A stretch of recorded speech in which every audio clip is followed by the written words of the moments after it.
I would like to talk about a very important book on my path and pretty much on every person's path I know about, and that is Hermann Hesse's book Siddhartha.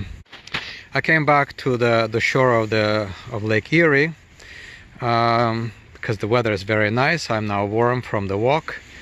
Let me see if I can find a picnic table which used to be here. I don't see it now. Otherwise I'm going to find a log.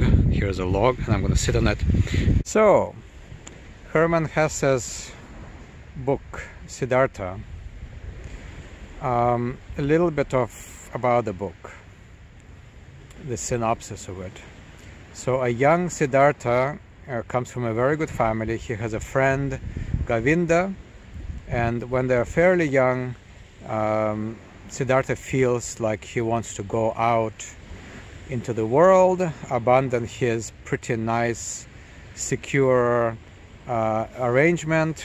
His father was pretty rich, and both the boys go off to a forest where they meet the Buddha. Whether it's the historical Buddha or not, we don't know, and it doesn't matter.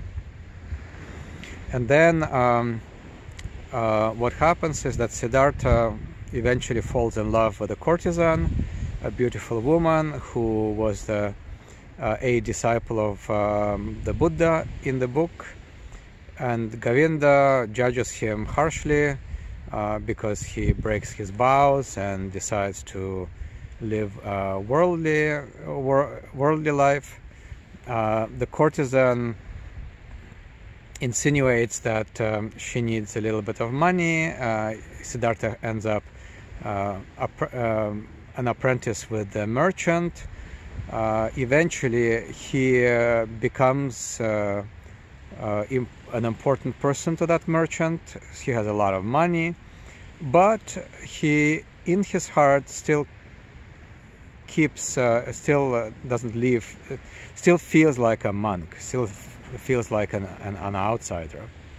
Eventually he finds himself drunk, tired, etc. He tried to drown himself in the river or in the sea. I don't remember now. It's been a few years since I read the book. I read this book many times.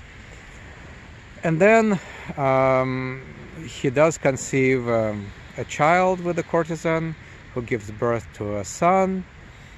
And towards the end of the book, Siddhartha meets this boatman, the guy who makes a living by transporting people across this big river. Probably it probably implies being River Ganges. It's certainly a very big river, and this boatman, who is a prototype, an archetype of a simple but really wise guy, he explains to him that life just is. It both is still and moving, like the river. The river moves, and it's never the same ever, but at the same time it is same. And he realizes that. And then he hears that that Buddha man is dying, and people are coming to see him for the last time, and that's when he meets Govinda for the second time, well, after many years. And he also meets his woman and his son, and several things happen.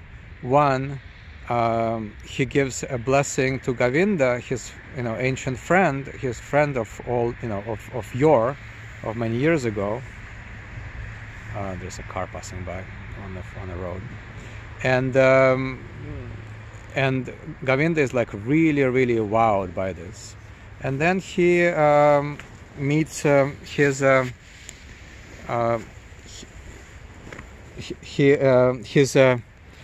girlfriend, and then the mother of his son dies, and he helps take care of her in the last minutes of her life.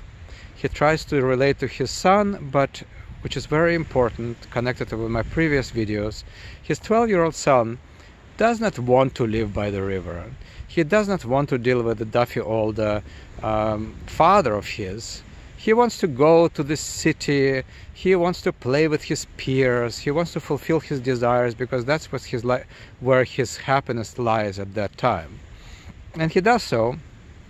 And that upsets Siddhartha a lot. And that's about it. We'll keep it for the synopsis. I don't want to give you all the details. The book is spectacular, so you should read it whether I gave you the details or not, because it's the feeling that the book generates in you that's really important. So, what is this about? Well, it's about Siddhartha doing whatever he wants based on his intuition, his desires, while Govinda thinks that attaching himself to the Buddha guy will give him that happiness, that realization of whatever he's seeking. It's also not clear what he's seeking. He thinks it's clear because he heard this Buddha guy talk a lot about it and he really liked what he heard. But that's not the same thing as actually finding what you really want, because to really find what you want, you need to know what you want. And for that, you need to have insight into who you are. And that is not easy. Most people, frankly, fail at that. Or, to say it positively, most people require a lot of time, some would say many lifetimes, to know what they want. So this book really brings this out. The negative side of this book is that it's a rather primitive view on the differences between Western mind and Eastern mind. And I kind of disagree with it, because yes, there is an element of the Western mind in Siddhartha, and there is an element of Eastern mind in Govinda, but things are not that simple. It's just two very different styles of mind. One that brings success, and another one that does not bring success, but makes people believe that they are somehow moving towards success, but they never reach it. And that's my review on this book, which I highly recommend for everyone to read. And I will include a link to the book in the description, so if you want to purchase it, you can. Here's the Lake Erie, the sea near my house.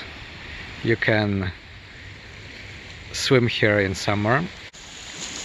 Look at this, people are walking, the sun might show itself, the clouds seem to be parting as the forecast predicted.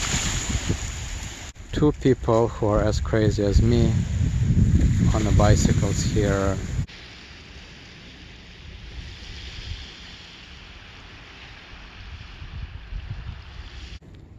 Look at the lighthouse, very nice. A functional building, white paint, fence.